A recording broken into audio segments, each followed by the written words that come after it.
അസ്സലാമലൈക്കും, നമസ്കാരം. സ്റ്റോറി ബോക്സിൽ ഇന്ന് വളരെ വ്യത്യസ്തമായിട്ടൊരു ഗസ്റ്റ് എൻ്റെ കൂടെ ഉണ്ട്. ഇൻട്രൊഡ്യൂസ് ചെയ്യേണ്ട ആവശ്യമില്ലാത്തൊരു ഗസ്റ്റാണ്. എൻ്റെ കൂടെ പലപ്പോഴും പല വേദിയിലും കണ്ടിട്ടുള്ള എൻ്റെ വളരെ പ്രിയപ്പെട്ട സുഹൃത്താണ്. സുഹൃത്തിനെ കുറിച്ച് പറയുന്നതിന് മുമ്പേ കമൻറ്റ് ചെയ്യണം, നിങ്ങൾക്ക് ഓർമ്മയുണ്ടെങ്കിൽ. ഒരു കാലഘട്ടത്തിൽ നമ്മളൊക്കെ സ്ഥിരം കണ്ടുവന്നിരുന്ന ചില മനുഷ്യർ നമ്മുടെ നാട്ടിലുണ്ടായിരുന്നു. വസ്തു കച്ചവടക്കാരെന്നൊക്കെ പറയും.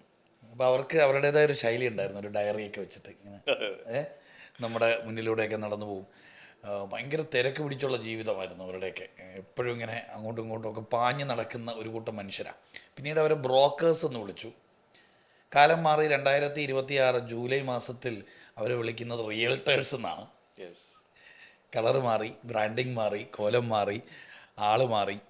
ആം, എനിക്ക് തോന്നുന്നു അന്ന് വസ്തുക്കച്ചവടക്കാരായി ഓടി നടന്ന വിയർപ്പൊക്കെ കൊണ്ടിങ്ങനെ 10, 20, 30 ആളുകളെയൊക്കെ കണ്ടുകൊണ്ടിരുന്ന ഒരു ഒരു വസ്തുക്കച്ചവടക്കാരൻ റിയൽട്ടറായപ്പോൾ എ സി റൂമിൽ 10, 20, 30 കാണാതെ ഒരു വീഡിയോ എടുത്ത് ആയിരക്കണക്കിന് 10,000കണക്കിന് ആളുകളിലേക്കൊക്കെ റീച്ച് ഔട്ട് ചെയ്ത് ദുബായിയുടെ GCCയുടെ മിഡിൽ ഈസ്റ്റിൻ്റെ ഗ്ലാമർ പരിവേഷത്തിലായി നിൽക്കുന്ന ഒരു ഇൻഡസ്ട്രിയുടെ ഭാഗമായ റിയൽ എസ്റ്റേറ്റ് ഇൻഡസ്ട്രിയുടെ ഇന്ന് UAE വളരെ ശ്രദ്ധേയനായ അറിയപ്പെടുന്ന കച്ചവടക്കാരനാണ്. അജ്നാസാണ് എൻ്റെ കൂടെ ഉള്ളത്. അജ്നാസ്, അൽഹംദുലില്ലാ, സന്തോഷം. വലിയ ഇൻട്രൊഡക്ഷനാണ് റിയാസ് തന്നത്. അത് വളരെ നന്ദി. ഓക്കെ. അജ്നാസ് അജ്നാസിൻ്റെ ബ്രാൻഡിൻ്റെ പേര്, real estate brand asset world properties. Asset world properties. Asset വേൾഡ് പ്രോപ്പർട്ടീസിൻ്റെ ഫൗണ്ടറാണ്. യെസ്. റൈറ്റ്. പറയാൻ കാരണം, ഞാൻ ഈ പറഞ്ഞ പോലെ വസ്തുക്കച്ചവടക്കാരനായ നമ്മുടെ കക്ഷത്ത് ഡയറിയൊക്കെ വെച്ച് ഒരു പേഴ്സൊക്കെ പിടിച്ച് നടന്നിരുന്ന ആ കോലത്തിൽ നിന്ന് ഇന്നത്തെ ഈ കളർഫുൾ ഗ്ലാമറസ് ആയിട്ടുള്ള റിയൽ എസ്റ്റേറ്റ് എന്ന് പറയുന്ന ഇൻഡസ്ട്രിയുടെ റിയൽട്ടേഴ്സ് എന്നൊക്കെ പറയുന്ന കുറച്ചുകൂടെ ഗ്ലാമറസ് ആയിട്ടുള്ള ഒരു പൊസിഷനിലേക്കൊക്കെ മാറിയപ്പോൾ എൻ്റെ പെർസ്പെക്റ്റീവിൽ ഈ കോലം മാറിയപ്പോൾ ഒരു പരിധി വരെ വാല്യൂസൊക്കെ കുറഞ്ഞു പോയോ, എല്ലാവരുമല്ല, എവിടെയൊക്കെയോ കുറഞ്ഞു പോയോ എന്നൊരു തോന്നലുണ്ട്. കാരണം പലപ്പോഴും പ്രോപ്പർട്ടി അല്ല വിൽക്കുന്ന, ഹുക്കാണ് വിൽക്കാറ്. തീർച്ചയായും കുറച്ചൊക്കെ ശരിയാണ്. മുഴുവനായിട്ട് ഞാൻ അംഗീകരിക്കില്ലെങ്കിലും പോലും കുറച്ചൊക്കെ ശരിയാണ്. ഓക്കെ. അതെ, അത് കാരണമേ ഒരു 3 സെക്കൻഡ് ആളുകൾ പിടിച്ചിരുത്തിയാലേ ബാക്കി 1 മിനിറ്റ് ആളുകൾ കാണുമോ എന്ന് മനസ്സിലാക്കിക്കൊണ്ട് ഈ 3 സെക്കൻഡ് കുറേ ബഹളം ഉണ്ടാക്കുക, കുറച്ച് കള്ളം പറയുക, അല്ലെങ്കിൽ ഇല്ലാത്തത് പറയുക, അല്ലെങ്കിൽ വേറെ ഏതെങ്കിലും സിനിമയിൽ ഏതെങ്കിലും ഒരു കട്ടെടുത്തിട്ട് അവിടെ അവൻ്റെ അറ്റൻഷൻ പിടിച്ചു വെക്കുക, എന്നിട്ട് കാര്യം അവതരിപ്പിക്കുന്ന ഒരു ഒരു മീഡിയ സ്ട്രാറ്റജിക്ക് അപ്പുറം ഞാൻ പറയുന്നത് പലപ്പോഴും പ്രവാസികളുമായിട്ട് ബന്ധപ്പെട്ട് ഈ വിഷയത്തിൽ റിയൽ എസ്റ്റേറ്റ് എന്ന് പറയുന്ന ഒരു ഇൻഡസ്ട്രിയിലേക്ക് നിങ്ങൾ ക്ഷണിക്കുമ്പോൾ സത്യം പറഞ്ഞാൽ അവൻ്റെ സ്വപ്നത്തെയാണ് നിങ്ങൾ തൊടുന്നത്, അല്ലേ? തീർച്ചയായും. അതായത് ഒരു മനുഷ്യൻ്റെ, ഒരു സാധാരണക്കാരനായ ഒരു മനുഷ്യൻ്റെ സ്വപ്നത്തെ പ്രൊവോക്ക് ചെയ്യുന്ന പണിയും കൂടെയാണ് ഈ റിയൽ എസ്റ്റേറ്റ്. തീർച്ചയായും. അപ്പോൾ അങ്ങനെ മനുഷ്യന്മാരെ സ്വപ്നം കാണിപ്പിക്കുമ്പോൾ, സ്വപ്നം കാണാൻ പ്രേരിപ്പിക്കുമ്പോൾ സത്യസന്ധമായിട്ട് സ്വപ്നം കാണിക്കേണ്ട ആവശ്യം എത്രത്തോളം ഇമ്പോർട്ടൻ്റ് ആണ്? പൂർണ്ണമായും സത്യസന്ധമായി തന്നെ അത് കാണിക്കണം എന്നാണ് എൻ്റെ ഒരു അഭിപ്രായം.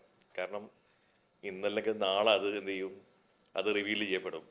അപ്പം അന്ന് ആള് ആലോചിക്കും, ഇദ്ദേഹം എന്നോട് പറഞ്ഞത് മുഴുവനും ഇല്ലാത്ത കഥകളാണ്, അല്ലെങ്കിൽ പ്രൊപ്പഗാൻഡയാണ് എന്നൊക്കെ ചിന്തിക്കാം. അതിന് പകരം എന്നും നിലനിൽക്കുന്ന ബന്ധങ്ങൾ ഉണ്ടാവണമെങ്കിലും നമ്മളെക്കുറിച്ച് വേറെ ആൾക്കാരോട് ഒരാൾ സംസാരിക്കണമെങ്കിലും തീർച്ചയായും നമ്മൾ പുലർത്തേണ്ട സത്യസന്ധത വളരെ വലുതാണ്. ആ സത്യസന്ധമായി ബിസിനസ് ചെയ്യുക എന്നുള്ളതാണ് എൻ്റെ കമ്പനിയുടെ മൂല്യം ആയി ഞാൻ കാണുന്നത്. അത് ശരി. അപ്പോൾ കാരണം അജ്നാസ് എന്ന് പറയുന്ന വ്യക്തിയെ, അജ്നാസ് എന്ന് പറയുന്ന കച്ചവടക്കാരനെ, അജ്നാസ് എന്ന് പറയുന്ന തൊഴിലാളിയൊക്കെ എനിക്കറിയാവുന്നതാണല്ലോ. അപ്പോൾ അതുകൊണ്ടാണ് എനിക്ക് തോന്നുന്നത് എൻ്റെ ഹോട്ട് സീറ്റിൽ ആദ്യത്തെ റിയൽ എസ്റ്റേറ്റ് ബിസിനസ് മാൻ ആയിരിക്കും അജ്നാസ്. കാരണം ഒരുപാട് എൻക്വയറീസ്, സത്യം പറഞ്ഞ അജ്നാസ്, ഒരുപാട് എൻക്വയറീസ് റിയൽ എസ്റ്റേറ്റ് ഇൻഡസ്ട്രിയിൽ നിന്ന് ഞങ്ങൾക്ക് വരുന്നുണ്ട്. കാരണം പേഴ്സണൽ ബ്രാൻഡിങ് ഇഷ്ടമുള്ള ആളുകളാണ് റിയൽ എസ്റ്റേറ്റ് ബ്രോക്കേഴ്സും റിയൽട്ടേഴ്സും ഒക്കെ, അല്ലേ? തീർച്ചയായും പേഴ്സണൽ ബ്രാൻഡ് ആണ് ഇതിൻ്റെ മെയിൻ ആയിട്ടുള്ള ഒരു കാര്യം എന്ന് പറയുന്നത്. നമ്മൾ ആൾക്കാർ ഓർക്കണം, അറിയണം, എങ്കിൽ മാത്രമേ ബിസിനസ് ഉണ്ടാവും. കാരണം ഇന്ന് UAE ഏകദേശം 38,000 പ്രൊഫഷണലി ക്വാളിഫൈഡ് ചെയ്തിരിക്കുന്ന റിയൽറ്റേഴ്സ് ഉണ്ട്, അല്ലെങ്കിൽ ബ്രോക്കേഴ്സ് ഉണ്ട്. അവരുടെ കൂടെ സബോർഡിനേറ്റ് ആയിട്ട് അവരുടെ കൂടെ വർക്ക് ചെയ്യുന്ന 3 ആൾക്കാർ വെച്ച് കൂട്ടിയാൽ മതി. അതങ്ങനെ കണക്ക് കൂട്ടാം എത്ര എത്ര ആൾക്കാർ, ആളുകളുണ്ട്. എത്രയോളം ആൾക്കാരുണ്ടാവുന്നില്ല. സത്യം. അവരിൽ നിന്ന് വ്യത്യസ്തമായിട്ട് നമ്മളെ ആളുകൾ ഓർക്കണമെങ്കിൽ നിങ്ങൾ എന്നും എന്ത് ചെയ്യണം? ഒരു പേഴ്സണൽ നിങ്ങളുടെ ബ്രാൻഡ് ആയിരിക്കണം. പേഴ്സണൽ ബ്രാൻഡ് ആയിരിക്കണം. ആൾക്കാർക്ക് ഇഷ്ടംപോലെ ചോയ്സസ് ഉണ്ട്. നിങ്ങളുടെ അടുത്ത് എടുക്കാം, അല്ലെങ്കിൽ മറ്റൊരാളടുത്ത്. എന്തുകൊണ്ട് എൻ്റെ അടുത്ത് എടുക്കണം എന്ന് പറയണമെങ്കിൽ ഞാനത് എപ്പോഴും പറഞ്ഞുകൊണ്ടിരിക്കണം, കറക്റ്റ്, ആളുകളിൽ എത്തിക്കൊണ്ടിരിക്കണം. കറക്റ്റ്. ആളുകൾക്ക് ആവശ്യമുള്ള സമയത്ത് എൻ്റെ മുഖം ഓർമ്മ വരണം, എൻ്റെ പോസ്റ്റുകൾ കാണണം. അത് വളരെ നിർബന്ധമാണ് ഇന്നത്തെ കാലത്ത്. അല്ല, അതിന് ഉത്തമമായ ഉദാഹരണം എൻ്റെ മനസ്സിലുണ്ട്. അതായത് നിങ്ങൾ ഇപ്പോൾ യു എയിലുള്ളവർക്ക് കൃത്യമായിട്ട് അറിയാം, കഴിഞ്ഞ എത്രയോ വർഷങ്ങളായിട്ട് മെട്രോയിൽ കയറുന്നവർക്ക് അറിയാം, ഒരു പർട്ടിക്കുലർ സ്റ്റേഷൻ എത്തുമ്പോൾ അവിടെ ഒരു കമ്പനിയുടെ പേര് വിളിച്ചു പറയും, ഡാനൂബ് എന്നിങ്ങനെ വിളിച്ചു പറയും. ഷെയ്ഖ് സായിദ് റോഡിൽ നോക്കിക്കഴിഞ്ഞാൽ എവിടെ നോക്കിയാലും ഡാനൂബ്. ശോഭയുണ്ട്, ശോഭയുടെ സ്റ്റേഷനുണ്ട്, ഡാനൂബിൻ്റെ സ്റ്റേഷനുണ്ട്. അപ്പോൾ ഞാൻ പറയുന്നത് ഷെയ്ഖ് സായിദ് റോഡിലെ പല കർവിലും നമുക്ക് വലിയ ഡാനൂബിൻ്റെ പോസ്റ്റേഴ്സ് കാണാം. ഒരുപാട് പൈസ ഇൻവെസ്റ്റ് ചെയ്തിട്ടുള്ള ഒരു റിയൽ എസ്റ്റേറ്റ് കമ്പനിയാണ് ഈ ഡാനൂബ്. ഇന്ന് ഇന്ന് ഇന്ന് മെട്രോയിൽ പോകുന്ന പലർക്കും ഡാനൂബ് സ്റ്റേഷൻ കാണില്ല. കാരണം ഇന്ന് റിസ്വാൻ സാജന് ഡാനൂബിലെ ബ്രാൻഡ് ചെയ്യാനായിട്ട് മെട്രോ സ്റ്റേഷനിൽ പൈസ കൊടുക്കേണ്ട ആവശ്യമില്ല. ഷെയ്ഖ് സായിദ് റോഡിൽ വലിയ ഹോർഡിങ്ങിൽ ഡാനൂബിൻ്റെ ഒരുപാട് വലിയ ഹോർഡിങ്സിന് പൈസ ഇൻവെസ്റ്റ് ചെയ്യേണ്ട ആവശ്യം റിസ്വാൻ സാജന് ഇന്നില്ല. കാര്യം റിസ്വാൻ സാജൻ ഇന്ന് ഒരു ബ്രാൻഡായി. തീർച്ചയായും സത്യമല്ലേ ഞാൻ പറയണേ? അദ്ദേഹം വളരെ വലിയ മാറ്റങ്ങൾ ഈ ഒരു ഇൻഡസ്ട്രി തന്നെ കൊണ്ടുവന്നിട്ടുണ്ട്. ആദ്യമായി 1% പേയ്മെന്റ് പ്ലാൻ കൊണ്ടുവന്നിരിക്കുന്നത് റിസ്വാൻ സാജനാണ്. അത് പിന്നെ എല്ലാ ഡെവലപ്പേഴ്സും ഫോളോ ചെയ്തെന്നാണ് നമുക്ക് പറയാൻ പറ്റും. നമുക്ക് അഭിമാനിക്കാം, കാരണം ഇന്ത്യക്കാരനാണ്, നമ്മുടെ ആളാണ്. റിസ്വാൻ സാജന്റെ ഫാൻസ് ഒക്കെ താഴെ വന്ന് കമന്റ് ചെയ്യണം കേട്ടോ. കാരണം എനിക്കും പേഴ്സണലി ഭയങ്കര ഇഷ്ടമുള്ള മനുഷ്യനാണ്. എനിക്ക് അദ്ദേഹത്തിന് വളരെ ക്ലോസ്ലി ഒന്നും അറിയില്ല എങ്കിൽ പോലും അദ്ദേഹത്തിന്റെ കൺസിസ്റ്റൻസി. തീർച്ചയായും അദ്ദേഹം എല്ലാ ആൾക്കാരെയും ആക്സെപ്റ്റ് ചെയ്യുന്ന ആളാണ്. നമ്മൾ ഫ്ലോറിലൊക്കെ പോയി കഴിഞ്ഞാൽ, നമ്മുടെ ഓഫീസിലൊക്കെ പോയി കഴിഞ്ഞാൽ വളരെ സ്നേഹത്തോടുകൂടെ സ്വീകരിക്കുന്ന ഒരു മനുഷ്യനാണ്. മാഷാഅല്ലാ. എനിക്ക് അദ്ദേഹത്തെ ഇഷ്ടപ്പെടാനുള്ള ഒരു കാരണം അദ്ദേഹത്തിൻ്റെ ഡെഡിക്കേഷനും കൺസിസ്റ്റൻസിയും. ഈ പറയുന്ന ഒരു സോഷ്യൽ മീഡിയ എന്ന പ്ലാറ്റ്ഫോമിൽ ഇത്രത്തോളം ടൈം ഇൻവെസ്റ്റ് ചെയ്ത്, എനർജി ഇൻവെസ്റ്റ് ചെയ്ത്, പ്രസൻസ് ഇൻവെസ്റ്റ് ചെയ്ത്, പൈസ ഇൻവെസ്റ്റ് ചെയ്ത് ഒരു ബിസിനസ് ഓണറിനെ നമുക്ക് ഇന്ത്യയിൽ നിന്ന് യു എയിൽ, അല്ലെങ്കിൽ നമുക്ക് ഇന്ത്യയിൽ നിന്ന് അങ്ങനെ യു എയിൽ ഇൻവെസ്റ്റ് ചെയ്ത് അത്രത്തോളം സക്സസ്ഫുള്ളായ ആളുകൾ വളരെ വിരലിലെണ്ണാവുന്നേ ഉള്ളൂ. ഈ ഡെയിലി എങ്ങനെ വീഡിയോ എടുക്കണം, അതിന് സമയമില്ല, അതിനെങ്ങനെ സൗകര്യം കിട്ടും, അതിനെവിടെ നിന്ന് കണ്ടന്റ് കിട്ടും എന്നൊക്കെ പരാതി പറയുന്നവർക്ക് ഞാൻ പറയും റിസ്വാൻ സാജൻ ഒരു ഉത്തരവാണ്. തീർച്ചയായും ആളുകൾ, സാധാരണക്കാരായ ആൾക്കാരുടെ ഇടയിലും അദ്ദേഹത്തിന് എന്ത് ചെയ്തിട്ടുണ്ട്, ഒരുപാട് മാറ്റങ്ങൾ കൊണ്ടുവരാൻ പറ്റിയിട്ടുണ്ട്. കാരണം റിയൽ എസ്റ്റേറ്റ് എന്ന് പറഞ്ഞു കഴിഞ്ഞാൽ പൈസക്കാരുടെ മാത്രം ഒരു ബോൾ ഗെയിമാണെന്ന് ചിന്തിച്ചിരുന്ന സാഹചര്യത്തിൽ നിന്ന് നിങ്ങൾ 1% കൊടുത്തു കഴിഞ്ഞാൽ, ഈ 1% ഒരു വേറൊരു ഹൂക്കുണ്ട്, അത് പിന്നെ പറയാം. ഈ 1% കൊടുത്തു കഴിഞ്ഞാൽ നിങ്ങൾക്ക് പിന്നെ പ്രോപ്പർട്ടി സ്വന്തമാക്കാം എന്ന് പറയുന്ന ഒരു രീതി കൊണ്ടുവന്നതും സാധാരണക്കാരനെ കുറിച്ചിട്ട്, ഒരു ജോലിക്കാരനെ കുറിച്ചിട്ട് ചിന്തിച്ചതും ആദ്യമായി റിസ്വാൻ സാജനാണ്. പിന്നീട് ഇപ്പം 0.5% പേയ്മെന്റ് പ്ലാൻ വരെ അദ്ദേഹം കൊണ്ടുവന്നിട്ടുണ്ട്.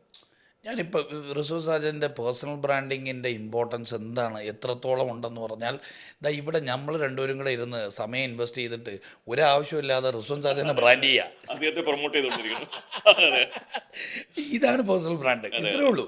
അതായത് ഒരു വ്യക്തി അയാളുടെ പ്രസൻസിൽ അയാളെക്കുറിച്ച് പറയുന്നതല്ല പേഴ്സണൽ ബ്രാൻഡിങ്, അദ്ദേഹത്തിൻ്റെ ആബ്സെൻസിൽ അയാളെക്കുറിച്ച് പറയുന്നതാണ്. അല്ല, അദ്ദേഹവും വളരെ അഭിമാനത്തോടു കൂടെ വന്നിട്ട് മൈക്കിന് മുന്നിൽ വന്നിട്ട് അദ്ദേഹത്തിൻ്റെ പ്രൊഡക്റ്റിനെ കുറിച്ച് സംസാരിക്കാൻ കാണിച്ച ധൈര്യവും മറ്റ് ഡെവലപ്പേഴ്സിൻ്റെ ചെയർമാൻമാരൊന്നും കാണിച്ചിരുന്നില്ല. ഇപ്പോഴും നമുക്ക് പറയാം, അദ്ദേഹം കാണിക്കുന്ന പോലെ ആരും കാണിക്കാറില്ല. ഓക്കെ, അപ്പം അതാണ് നമുക്ക് മനസ്സിലാക്കാൻ പറ്റുന്നത്. അപ്പം ഞാനും ചിന്തിക്കണമെന്ന് പറഞ്ഞാൽ, നമ്മൾ ചെയ്യുന്ന ജോലിയോട്, നമ്മൾ ചെയ്യുന്ന ബിസിനസ്സിനോട് നമുക്ക് നീതി പുലർത്തിക്കൊണ്ട് നമ്മൾ സമൂഹ മാധ്യമത്തിൽ വന്നിട്ട് സംസാരിക്കാൻ പറ്റണം. അങ്ങനെയുള്ളവനാ എന്ത് ചെയ്യാൻ പറ്റും, സെല് ചെയ്യാൻ പറ്റും.